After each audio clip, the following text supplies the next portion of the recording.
Everybody, today I'm going to show you how to solve and fix crashing problem on Cibwai Serve. So just watch and follow this video till the end.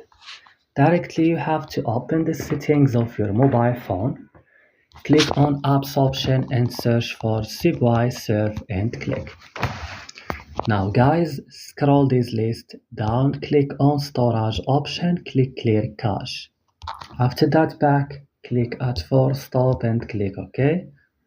You should move now to Play Store or App Store and update Cibwai Serve. Restart here your phone and that's all. Don't forget to like and subscribe.